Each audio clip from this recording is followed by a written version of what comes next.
बिस्मिल्लाहिर्रहमानिर्रहीम। अस्सलाम वालेकुम। कैसे हैं आप सब? ठीक है। आज डेट है 3 अप्रैल 2026। इंशाल्लाह इस वीडियो में हम फैक्टो सीमेंट का एनालिसिस करेंगे। तो फैक्टो सीमेंट को देखा जाए तो इसने काफ़ी बड़ी डीप करेक्शन ले ली। अगर इसके लास्ट रिसेंट हाई से बात करें जो कि इसने 2025 के आई थिंक नवंबर में लगाया था, वो था तकरीबन 190 का। तो इस टाइम ये 80 रुपये पे। तो कह दें कि इसने 60% की काफ़ी ज़्यादा जो है ना डीप करेक्शन ले ली है अगर इसके 2025 के हाई से बात की जाए तो। और अगर इसने 2026 की बात की जाए तो 2026 का जो इसका एक हाई लगा हुआ है वो लगा हुआ है तकरीबन 170 का। तो तकरीबन उसके हिसाब से भी इसने 50+%, 50 से ऊपर की जो है ना करेक्शन ले चुका है। इस टाइम ये 80 पे और इसका जो हाई था वो था तकरीबन 165 के करीब। तो 50% से अबव की इसमें भी करेक्शन ले चुका है। तो काफ़ी एक डीप करेक्शन जो है ना ये फैक्टो सीमेंट ले चुका है।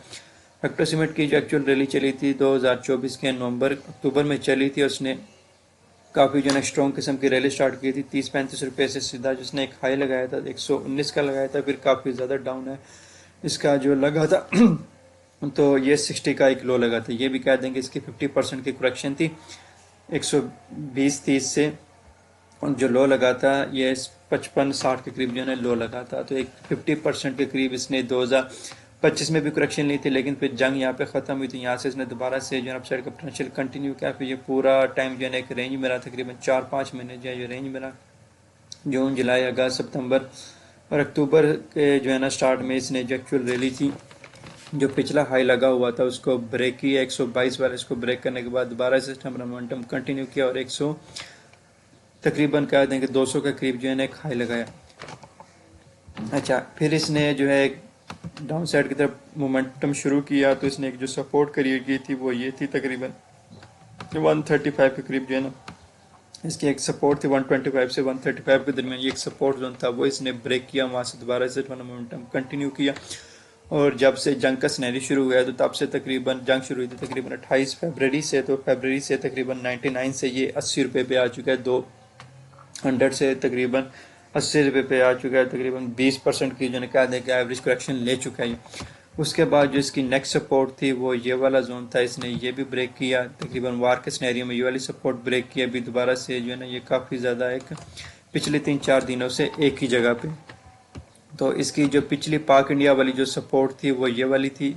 जंग के बाद जब ये उठा था तो इसने जंग के दौरान जो लो लगाया था वो 655 का लो लगाया था। लो लगाने के बाद जिसने अपनी एक सपोर्ट क्रिएट की थी जंग के बाद जब मार्केट स्ट्रॉन्ग किस्म की रिबाउंड हुई थी, यहाँ से गैप के साथ इसने जो स्ट्रॉन्ग सपोर्ट क्रिएट की थी वो थी ऑलमोस्ट कहते हैं 67 से 70 तक का जो जोन है वो वाली जो है ना इसने अपनी एक सपोर्ट क्रिएट की थी। अब अगर हम इसको वीकली टाइम फ्रेम में देखें तो वीकली टाइम फ्रेम के हिसाब से भी हमारे पास देखा जाए तो इसने काफ़ी एक डीप करेक्शन ले लिया। डीप करेक्शन के लिए अगर हम इसका फिबोनाची लगाएं ताकि हमें इसके प्रॉपर जो सपोर्ट जोन है वो आइडेंटिफाई हो जाए।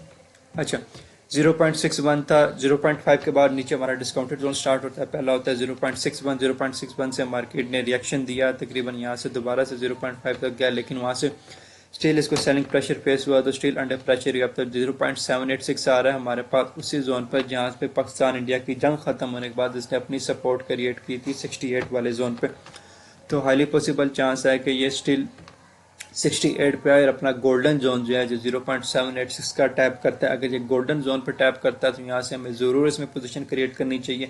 नो डाउट शेयर अच्छा है, लॉन्ग टर्म इसमें पोटेंशियल मौजूद है, लेकिन इस टाइम सीमेंट का जो पूरा सेक्टर है वो काफ़ी ज़्यादा अंडर प्रेशर है। सीमेंट के एक्सपोर्ट्स जो है इस टाइम बंद हुई हुई हैं, ये इतनी ज़्यादा एक्सपोर्ट नहीं हो रही। सीमेंट का पूरा सेक्टर आप अंडर प्रेशर। आप देख लें DGKC को देख लें, आप फैक्टो को देख लें, आप फ्लाइंग सीमेंट को देख लें, आप फौजी सीमेंट को देख लें, जितने भी सीमेंट है इस टाइम सारे के सारे इस टाइम अंडर प्रेशर।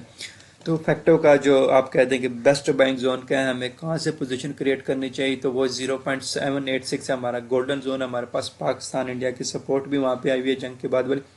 तो ये एक अच्छा जोन है। 65 से 70 तक का जो जोन है यहाँ पे हम इसमें पोजीशन क्रिएट कर सकते हैं। तो 65 से 70 तक का जो जोन है इस जोन में हमें पोजीशन क्रिएट करनी चाहिए। अगर आपकी ऊपर से बाइंग है तो अगर आप एवरेज करना चाहते हैं तो एवरेज करने के लिए भी हमारे पास ये वाला एक अच्छा जोन है जहाँ से हम इसमें एवरेज कर सकते हैं।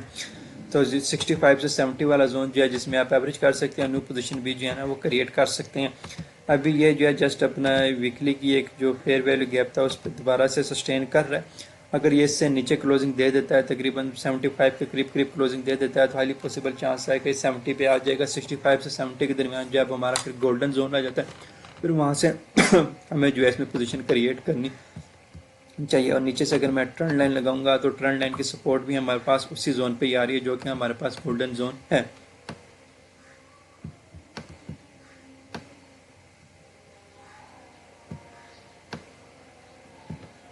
तो ये हमारे पास एक काफ़ी स्ट्रॉन्ग जोन है। यहाँ से पाकिस्तान इंडिया की जंग भी ख़त्म हुई है, 0.786 भी है, ये हमारे पास गोल्डन जोन है। तो 0.65 से 70 तक का तो जोन है, ये एक अच्छा जोन है, यहाँ से पोजीशन क्रिएट कर सकते हैं। अच्छा, यहाँ से पोजीशन क्रिएट करने के बाद स्विंग पोजीशन भी हो सकती हैं, आपकी लॉन्ग टर्म पोजीशन भी हो सकती हैं, और आपकी जो है ना आप कह देंगे फुल होल्डिंग की भी पोजीशन हो सकती है। फुल होल्डिंग की पोजीशन तो तब भी रिकमेंडेड होगी जब आपकी जंग खत्म होगी। लेकिन अगर स्विंग ट्रेडिंग की बात करें तो ये हमारे पास एक सपोर्ट है, तो इस सपोर्ट से जो हमारे पास जो पहले रेजिस्टेंस फेस होगी वो इसको ये वाली होगी कि ये पिछली जो इसकी सपोर्ट थी जो कि इसने ब्रेक किया, तो अब इसको रेजिस्टेंस के तौर पर ये फेस होगा। तो तकरीबन 95 का जो जोन है वो हम उसको टारगेट कर सकते हैं। 65 से जो है वो जो स्विंग ट्रेडिंग कर रहे हैं, जो 2-3 दिन की या एक वीक की ट्रेडिंग करते हैं, उनके लिए तो पहला टारगेट बनता है आप 80 पे एग्जिट ले लें। लेकिन जो पोजीशन ट्रेडिंग करना चाह रहे हैं, एटलीस्ट 30% का गेन लेना चाह रहे हैं, 50% का गेन लेना चाह रहे हैं, तो अगर आप 65 से बाइंग करते हैं तो 95 तक आप पोजीशन होल्ड रखते हैं तो आपको 40% का जो है ना वो ऑलमोस्ट गेन मिल जाता है। तो इसमें इतना पोटेंशियल मौजूद है कि वो 65 से तो 95, 90, 100 तक तो इजीली चला जाएगा। लेकिन ये आपकी स्विंग ट्रेडिंग में होगी, थोड़ा सा टाइम ले सकते हैं। और आप डे ट्रेडिंग की बात करें या 2 से 3 दिन के बाद ट्रेडिंग की बात करें, वीकली ट्रेडिंग की बात करें, तो आप 65 से टारगेट लें, पोजीशन क्रिएट करते हैं, तो आप ये जो है ये एक जो स्विंग क्रिएट हुई है आप इस पर अपना टारगेट ले सकते हैं 80 वाले जोन पर। 65 से 80 तक आप अपना फर्स्ट टारगेट ले सकते हैं। अगर आप स्विंग ट्रेडिंग करना चाहते हैं, थोड़ा ज़्यादा गेन करना चाहते हैं 35 से 40%, तो आप 65 से तकरीबन 100 तक का जो है ना वो एक पोजीशन होल्ड रख सकते हैं। जब 100 से ऊपर हमारे पास क्लोजिंग आ जाएगी तो देन फिर हमारे पास जो नेक्स्ट रेजिस्टेंस होगी वो ये वाला जोन होगा। पहले ये सपोर्ट थी, आप रेजिस्टेंस के तौर पर एक्ट करेगी, तो ये वाला जोन हमारे पास 130 आ जाता है। तो अगर हमारे पास 100 से ऊपर क्लोजिंग आएगी देन हमारा नेक्स्ट टारगेट होगा 130। तो अभी के लिए हमें सिर्फ फोकस करना चाहिए कि यहाँ से हम एक पोजीशन क्रिएट करें और यहाँ पे जो है हम एग्जिट लें।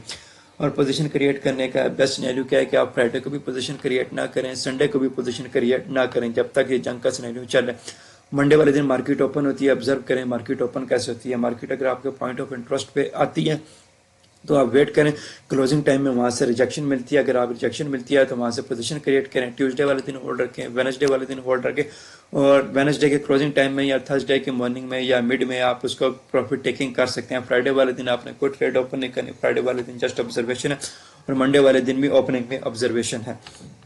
तो ये एक अच्छा जोन है जहाँ से पोजीशन क्रिएट की जा सकती है, फ्रेश पोजीशन भी क्रिएट की जा सकती हैं।